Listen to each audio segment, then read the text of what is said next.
ይቺ ልጅ በቃ ሶሻል ሚዲያ ላይ የሚፖስቱትን ፎቶዎች እያየች ራሷን ማወዳደር ሆነ እኮ ስራዋ። እንደዚህ ለመሆን ግን ባልማርስ። ምን እያየሽ ነው? ህይወቷ ያስቀናል። የወደደችውን ለብሳ ያማራትን በልታ የፈለገችበት ቦታ ተዝናንታ መኖር ደስ አይልም? አስበው እስኪ ሁሌም እየተዝናኑ ደስተኛው ነው መኖር። ይቺ ልጅ ዲፕሬሽን ውስጥ ሳትገባ እውነተኛውን ህይወት ባሳያት ሳይሻል አይቀርም። ማርያምን ወንድሜ አሁንስ ትምህርት ራሱ ያስጠላኝ። የሚገርምሽ አንድ ማስታወቂያ አብረን ልንሰራ ነው ዛሬ። ስለማገኛት ለምን በዛው አላስተዋውቅሽ? እሷ ጋር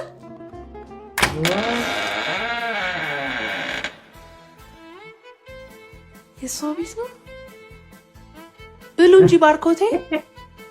ሽሮ ትበላለች እንዴ? ከአባት እንደበሱ በጥበጣው ልጠጣው ትችላለች። ባለፈው ባርኮቴ ዱባይ የሄድኩ ጊዜ 300 ፎቶ ተነስቼልህ እሱን ለአመት አብቃቅቼ ተጠቅሜ ነበር። አሁን አለቀብኝ። ቆይ እንጀራ ልጨምር። ፎቶዎቿን ስታይ በየቀኑ የምትመላለስ ነበር የሚመስልሽ አይደል? ባርኮቴ 150,000 ብር አታበድረኝም? እሷም ይቸግራታል እንዴ? አይጠፋም። ዊ ዋንት ምንድነው የሚሉት? በእናትህ ተርጉመ ንገረኝ። ለማስታወቂያ ስራ ፈልገውሽ ነው። ስልክሽ ላኪላቸው።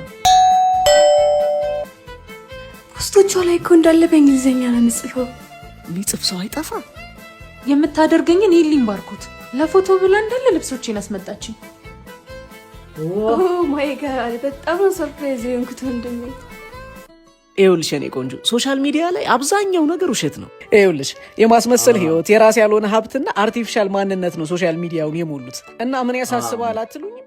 እነዚህ ነገሮች ታዳጊዎች ላይ የሚፈጥሩት ተጽዕኖ ከባድ ከመሆኑ የተነሳ ትምህርት ከመጥላት እስከ ዲፕሬሽን ድረስ ያስከትላሉ። ታዳጊዎች አብዛኛው እውነታ ግን አሁን ድራማው ላይ ያያችሁትን ይመስላል። ሶሻል ሚዲያ ሲጠፋ አብሮ ከሚጠፋ ዝና ይልቅ እስካላችሁ ድረስ አብሯችሁ የሚኖረውን እውቀታችሁ ላይ ብቻ ትኩረት አድርጉ። ይህን ድራማ የሰራ ነው ተጽዕኖ ውስጥ ለሚወድቁ ታዳጊ ሴቶች ነውና ሁላችሁም ሼር አድርጉልን።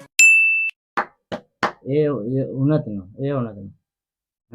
ሶሻል ሚዲያ ላይ ያለው ላይቭ እና መረድ ላይ ያለው አንድ አይደለም።